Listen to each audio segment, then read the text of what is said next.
आपका हमारे channel the light में स्वागत है। आज हम हिंदी विषय पाठ 5 करेंगे जिसका नाम है रहीम। तो रहीम एक कवि हैं जिन्होंने कई रचनाएं की हैं, उसमें से कुछ हम दोहे आज पढ़ेंगे इनके बारे में। सबसे पहले इनका जो जीवन परिचय है इनके बारे में जान लेते हैं।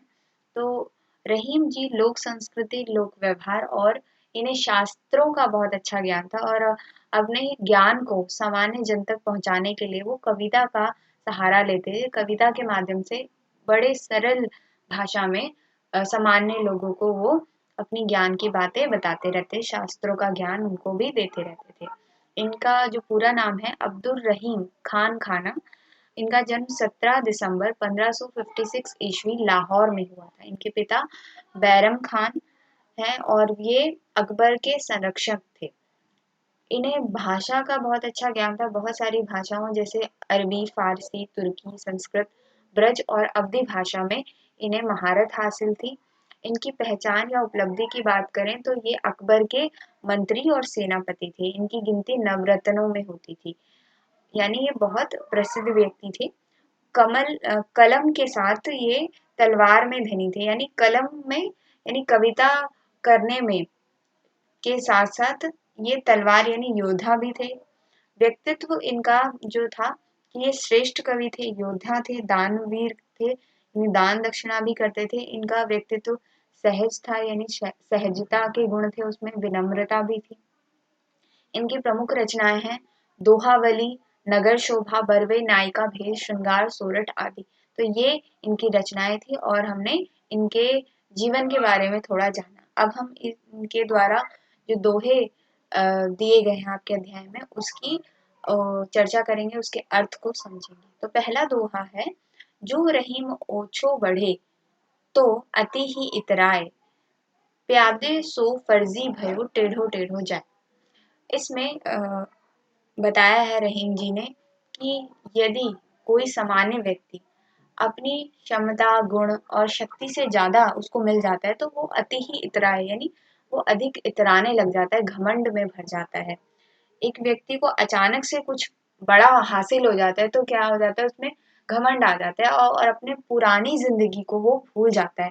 जैसे सामान्य जीवन में अगर कोई व्यक्ति अचानक से धनी बन जाता है तो हम कहते हैं ना, धनी इसके पास पैसा आ गया तो ये बहुत घमंड में आ गया, अपनी पिछली जिंदगी तो भूल गया। तो इसी तरीके से रहीम जी बताते हैं कि जो व्यक्ति अपनी शक्ति सामर्थ्य से ज्यादा उसको मिल जाता है तो वो बहुत इतराने लग जाता है। उसी प्रकार से जैसे शतरंज के खेल में प्यादा जो है सीधा सीधा चाल चलता है, प्यादे की चाल जो होती है सीधी सीधी चलती है, पर जब वो वजीर के जगह पे पहुंच जाता है, वजीर जो है टेढ़ा टेढ़े ही चाल चलता है, टेढ़ा तिरछी चाल चलता है। तो प्यादा जब सीधी सीधी चाल चलते चलते जब अ, वजीर के स्थान पे आ जाता है तो वो भी टेढ़ा चाल चलने लग जाता है, वो भी उसी की तरह चलने लग जाता है। उसी तरह जैसे किसी व्यक्ति को अपनी सामर्थ्य से ज्यादा कुछ मिल जाता है तो वो इतराने लग जाता है। तो इस दोहे का यही अर्थ है।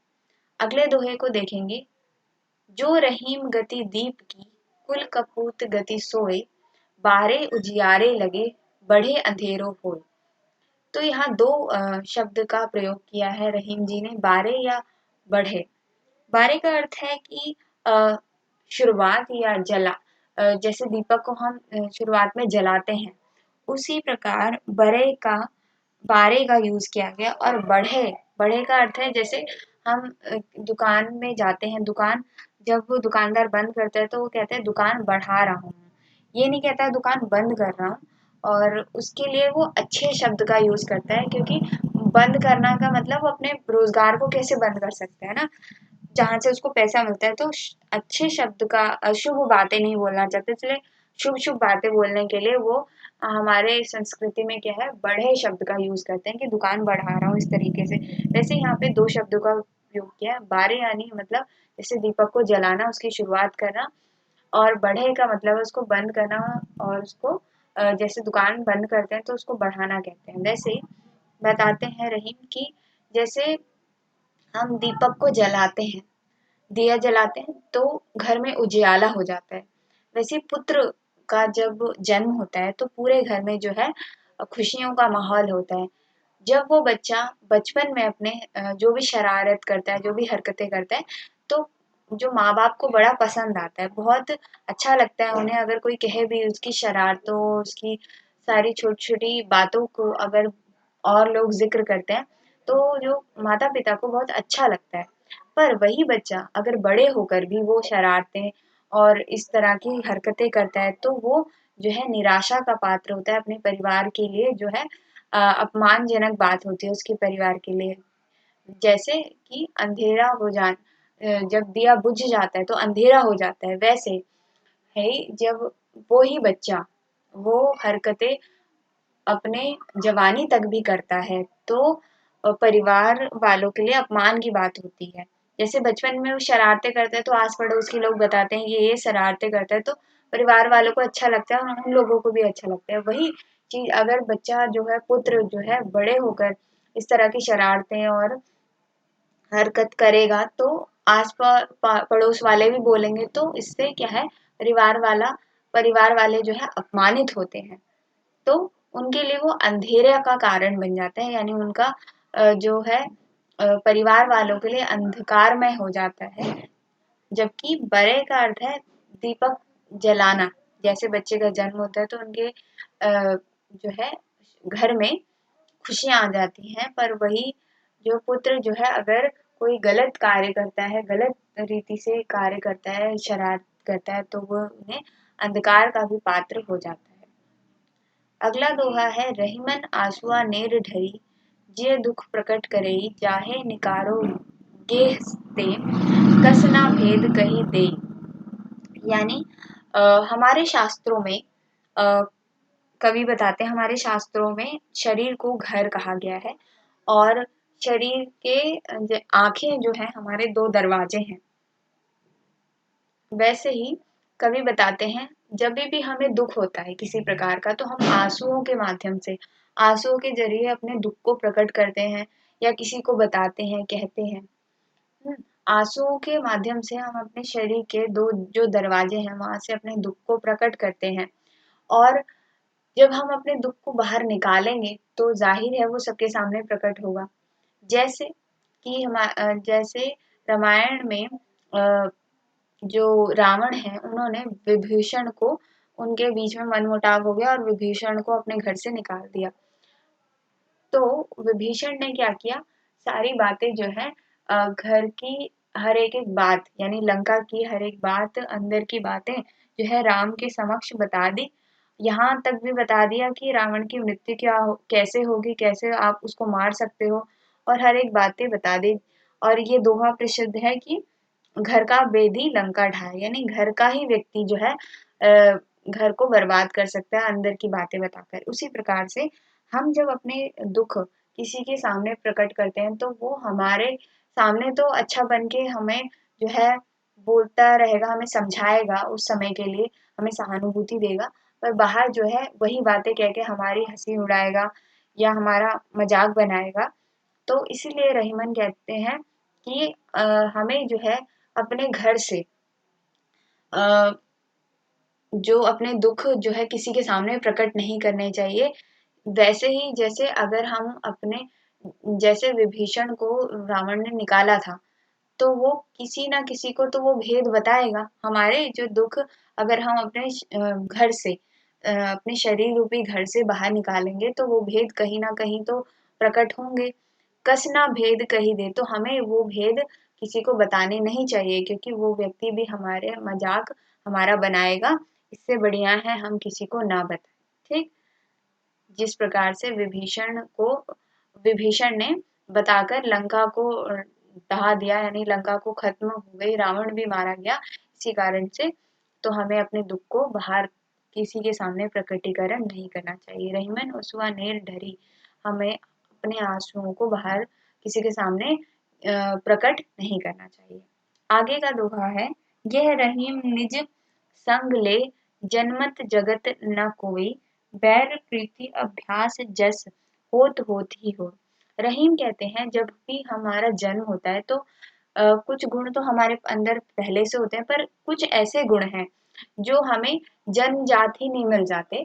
वो हम जब संसार में रहते हैं, संसार की बातें सीखते हैं, तब हमारे अंदर वो गुण आते हैं। जन्मत जगत न कोई, मतलब हमारे जीवन में तभी हम सीखते हैं जब लोगों के साथ रहते हैं, संसार में रहते हैं, तो संसार की बातें सीखते हैं। उनमें कौन कौन सी बातें? बैर प्रीति अभ्यास जस, यानी बैर जो है वो हम संसार में ही आके सीखते हैं। अगर किसी व्यक्ति से हमारा मनमुटाव हो जाता है, लड़ाई झगड़ा हो जाता है, तभी तो हमें उसके प्रति बैर भाव आ जाता है और हम उसे हमारा दुश्मन एक तरीके से हो जाता है, शत्रु हो जाता है।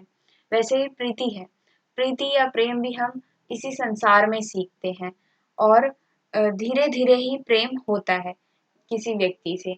हम उसके साथ जैसे जैसे रहना शुरू करते हैं और उसकी अच्छी बातें सीखते हैं, उसके प्रति जो आकर्षण होता है, उसके साथ रहते रहते हैं, उसके प्रेम में उसके साथ रहने के लिए हम किसी भी प्रकार से दुख सहने के लिए भी तत्पर हो जाते हैं, तो उसको प्रीति कहा गया है। वो भी संसार में रहते रहते सीखते सीखते हम उसके जो है प्रेम में और ज्यादा बढ़ते चले जाते हैं।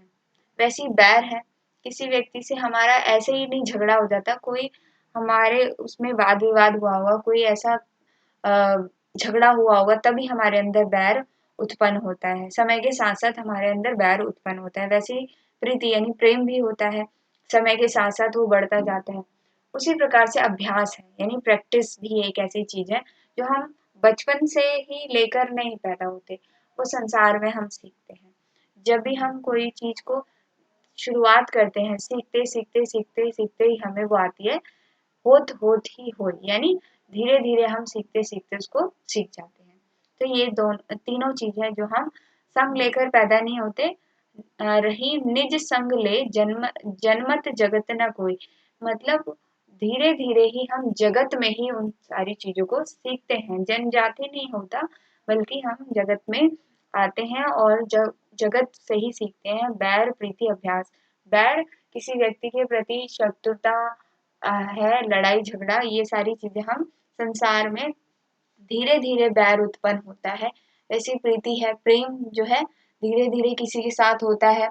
और अभ्यास भी ऐसी चीज है, जब हम निरंतर अभ्यास प्रैक्टिस करते रहते हैं तो उस चीज में हम महारत हासिल कर लेते हैं। तो वही चीज कहा है उन्होंने, होत ही होए। आगे के दोहे में वो बताते हैं, टूटे सुजन मनाइए जो टूटे 100 बार। इस दोहे में रहीम जी बता रहे हैं कि हमारे सुजन है, मतलब जो हमारे अ, सगे संबंधी हैं, दोस्त हैं, मित्र हैं, हमारे रिश्तेदार हैं, जितने भी लोग हमारे संगी संबंधी हैं, उन सभी से हमें अगर अगर हमारी उनसे लड़ाई हो जाती है तो हमें उन्हें मनाना चाहिए। टूटे सुजन मनाइए, यानी उन सबको हमें मनाना चाहिए। जो टूटे 100 बार, अगर उनके साथ हमारे कोई भी मतभेद हो गया है, उनसे लड़ाई झगड़ा हो गया है, कुछ भी हो गया है, मनमुटाव हो गया है, तो हमें उन्हें बार बार मना लेना चाहिए। तभी हमारे जो है रिश्ते जो है मजबूत होंगे। जिस प्रकार रहीमन फिरी फिरी पोहिए टूटे मुक्ता हार, जिस प्रकार से जब धागे में से मोती निकल जाता है तो हम उसको बार बार गूंथ के जो है माला बना लेते हैं, उसी प्रकार से जो हमारा जो रिश्तों का धागा है वो तभी अच्छा मोती बनेगा, जब तभी एक अच्छा हार बनेगा जब हम अपने रिश्तों को संभालना जानेंगे। अगर कोई हमसे रूठ जाता है तो हमें उसको एक दो बार नहीं 100 बार बार बार मनाना चाहिए, तभी हम अपने जो रिश्ते को अच्छे से मजबूत बनाए रख सकते हैं। जिस प्रकार से असाधारण से धागे में अगर मोती अगर टूट जाता है, बिखर जाता है, तो वो माला पूरी टूट जाती है, वो हार हार नहीं रहता, नॉर्मल सा धागा हो जाता है। तो हमें जो है अपने सुजनों को, अपने सगे संबंधियों को, उनको मनाना चाहिए अगर वो रूठ जाते हैं। उस प्रकार से जिस प्रकार से हम मोतियों की माला यदि टूट जाते हैं तो दोबारा उसको गढ़ के बनाते हैं, दोबारा उसमें मोती डाल के दोबारा से वो अपना माला तैयार करते हैं, बार बार उसको पूरते हैं। फिर फिर पोहिए टूटे मुक्ता, अगर वो माला टूट जाती है तो बार बार हम उसको पिरोते हैं। वैसे ही अगर हमारे सुजन अगर रूठ जाते हैं हमें हमसे, तो हमें उन्हें बार बार मनाना चाहिए। काज परे अगला दोहा है, काज परे कुछ और है, काज सरे कुछ और, रैमन भावर के भय नदी सरोवत मोर। इस दोहे में कवि बताना चाह रहे हैं, जब भी हमें काज पड़ता है यानी काम हमें किसी से पड़ता है, तो हमारा जो है जो व्यवहार उस व्यक्ति से अलग होता है, क्योंकि अभी हमें काम निकालना है उससे, तो हमारा व्यवहार जो है उसके प्रति वैसे ही होता है, क्योंकि हमें अभी काम अपना निकालना है। जैसे ही हमारा काम निकल जाता है तो हमारा जो व्यवहार उस व्यक्ति के प्रति अलग हो जाता है, यानी हमारी जो व्यवहार है वो बहुत स्वार्थी है, कि जब हमें काम पड़ता है किसी से तो हमारा व्यवहार कुछ और है, काज परे कुछ और है, काज सरे कुछ और। जैसे हमारा काम निकल जाता है तो हमारा व्यवहार अलग हो जाता है। उसी प्रकार जैसे रहीमन भावर के भय नदी सुरावत मोर, जैसे दूल्हा जो है जब 7 फेरे लेता है, जब वो शादी करता है तो अपने जो सर पे जो चेहरा वो जो लगाता है, मुकुट जो लगाता है, उसपे मोर का पंख जैसे सजाकर रखता है, उसी समय के लिए जब तक वो फेरे ले रहा है या उसकी शादी हो रही है। पर जब वो शादी हो जाती है, ब्याह हो जाता है, तो वही मोर का पंख जो अपने वो सर पर सजा रखा है उसके मुकुट पर, वो जो है नदी में बहा देता है जब उसका काम निकल जाता है। वैसे ही आज समाज में जब हमारा काम पड़ता है किसी व्यक्ति, तो हमारा व्यवहार उससे बहुत अच्छा होता है, मीठी मीठी बात कर, जब हमारा काम निकल जाता है तो हम उसको जानते भी नहीं, उसकी सुनते भी नहीं है, तो हमारी जो प्रवृत्ति है ऐसी स्वार्थी प्रवृत्ति है, उसी को कवि ने बताने का कोशिश की है। अगला दो है, वे रहीम नर धन्य है पर उपकारी अंग, बाटन वारे के लगे जो मेहंदी के रंग। रहीम जी कहते हैं वो व्यक्ति धन्य है, वो नर धन्य है जो परोपकारी कार्य करता है, मतलब दूसरों का भला चाहता है, दान दक्षिणा करता है या दूसरों के हित के बारे में सोचता है, वो व्यक्ति बहुत धन्य है। जिस प्रकार अ, एक मेहंदी बांटने वाला, मेहंदी बेचने वाला जब भी बेचता है मेहंदी, वैसे तो वो बंद होती है मेहंदी, पर जैसे वो बांटता रहता है तो मेहंदी का रंग उसके हाथों में लग जाता है, यानी वो क्या नाम है, प्रकट होता है उसका काम, जो भी वो परोपकारी काम करता है उसको वो प्रकट हो जाता है, और वो व्यक्ति धन्य वो उसी प्रकार से वो व्यक्ति धन्य है जो परोपकारी कार्य करता है, दूसरों के हित के बारे में चाहता है, तो उसका समाज में काफ़ी नाम होता है। जैसे मेहंदी बाँटने वाला मेहंदी जब बाँटता है, तो कहीं न कहीं वो मेहंदी लगाता तो है नहीं, पर वो मेहंदी बाँटते-बाँटते कहीं न कहीं उसके हाथों में लग जाती है, वही उसकी पहचान हो जाती है। तो ये अभी हमने दोहों के अर्थ व्याख्या जानी, अब हम देखते हैं सोरठ। रहीमन मोहि न सुहाए, अमी पियावे मान बिनु, बिरु बीष दे बुलाए मान सहित मरीबो भालो। तो इसमें कवि बताते हैं, रहीम जी बताते हैं कि हमारे जब आत्म सम्मान की बात आती है, जब यदि अगर हमारे आत्म सम्मान हमें अच्छा आदर सत्कार मिल रहा है, हमारा रिस्पेक्ट हो रहा है कहीं पे, तो वहां पर जो है अगर विष भी हमें मिल जाए तो मैं पीने को तैयार हूँ। वहीं दूसरी तरफ अगर मुझे मेरा कहीं सम्मान नहीं हो रहा, आदर नहीं हो रहा, और वो मुझे अमृत पिलाने के अभी पियावे मान बिनु, अगर वो जहां पर मेरा जो है सम्मान हो रहा है, सम्मान नहीं हो रहा है, वहां अगर मुझे अमृत पिलाने को बोल दिया जाए, दे दिया जाए, तो मैं अमृत को नहीं स्वीकारूंगा, क्योंकि वहां मेरा सम्मान ही नहीं हो रहा, आदर ही नहीं हो रहा। पर कहीं दूसरी जगह अगर मेरा पूरा अच्छे से सम्मान हो रहा है और मेरा मेरा आदर मान हो रहा है, तो वो व्यक्ति अगर मुझे विष भी पिला दे, तो वो विष पीकर भी मैं मरने को मान सहित मरिबो भलो, और मैं वो विष पीकर मरने को भी तैयार हूँ। तो इस सोरठ के माध्यम से कवि बताते हैं कि हमें अपने आत्म सम्मान को बरकरार रखना चाहिए, यानी कई बार हम भी कहते हैं ना कि हमारा इज्जत मान, हमें अपनी इज्जत मान मर्यादा की है, हमें और कोई भली वस्तु, ऐसी बड़ी वस्तु चाहिए नहीं, पर हमें जो है सम्मान मिलना चाहिए, है ना। तो उसी प्रकार से कवि भी कहते हैं कि यदि कहीं पे मुझे सम्मान ही नहीं दिया जा रहा, मेरी आत्म सम्मान ही नहीं हो रहा, मेरी इज्जत ही नहीं हो रही, वहां पर मैं मेरे को अमृत भी लाके दे दिया जाए तो मैं उसको पीने से अस्वीकार कर दूंगा। वहीं दूसरी तरफ मुझे पूरा सम्मान मिल रहा है, मेरी इज्जत की जा रही है, तो वहां अगर मुझे विष भी पीना पड़े, विष पी के मरना भी पड़े, तो मैं मरने को तैयार हूँ। तो इस सोरठ के माध्यम से वो हम अपने आत्म रक्षा या आत्म सम्मान की रक्षा करने की बात करते हैं। आगे बरवे दिया गया है, बाहिर लेके दियवा बारन जाए, सासू ननद ठिग पहुंचत देत बुझाए।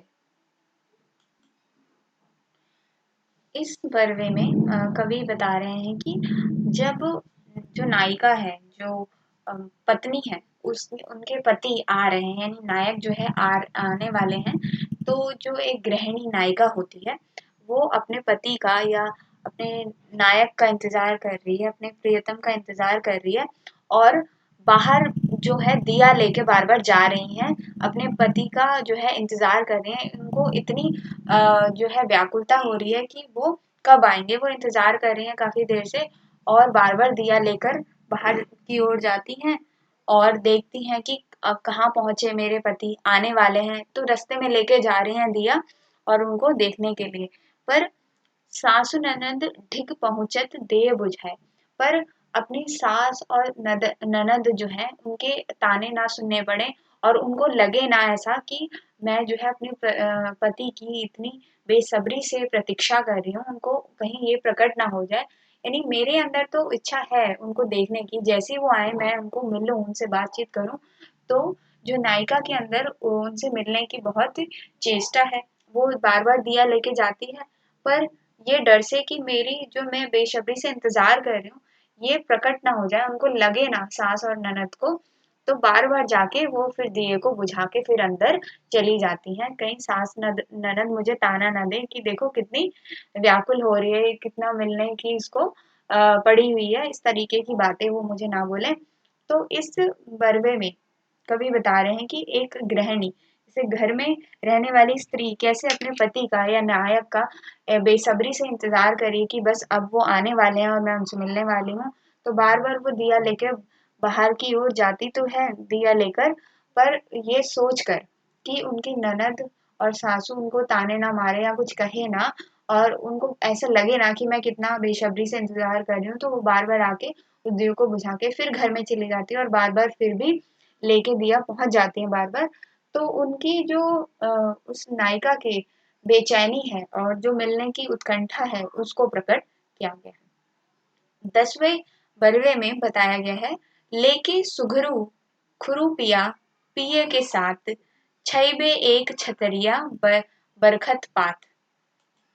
इस बरवे में कवि बता रहे हैं कि जो नायिका है, जो पत्नी है, वो इतनी काम में दक्ष है, मतलब काम धन करने में, घर के काम में बहुत निपुण है, समझदार है, होशियार है और ये वर्षा काल का समय है, यानी बारिश का समय है और जो उनकी पत्नी है, वो अब उनका जो पति है वो अपने घर को बारिश से बचाने के लिए उस पर छप्पर डालने के लिए जा रहा है। तो उस बारिश की स्थिति में जो उनकी पत्नी है वो क्या करती है कि लेके सुघरू खुरपिया भी लेके जाती हैं और अपने पति के साथ जाती हैं, साथ में छतरी भी लेके जाती हैं, सारी व्यवस्था जो है ले करके जाते हैं कि जब वो जाएं, हम लोग जाएं वहां पर तो कोई भी समस्या ना आए। पत्नी का भी बताया गया है कि वो काम में निपुण है, सब कुछ काम अच्छे से जानती है, होशियार है और जब बारिश हो रही है उस स्थिति में जो उनका घर है उस पे छप्पर डालने के लिए ये लोग जा रहे हैं। तो वो भी अपने पति के साथ जाती है और साथ में सारी चीजें लेके जाती है जो जो जरूरत में आने वाली छतरी खुरपी, ये सारी चीजें लेकर जाती है अपने पति के साथ। तो इसमें जो नायिका है उसकी उसके बारे में बताया गया है कि कैसे वो निपुण है। तो इस प्रकार से हमने बरवे, सोरठ और जो दोहे हैं रेदास के, सॉरी इनके रहीम के, तो इनके बारे में हमने देखा और इनकी जीवन परिचय के बारे में समझा। आशा है कि आपको ये समझ आया होगा और देखने के लिए वीडियो धन्यवाद।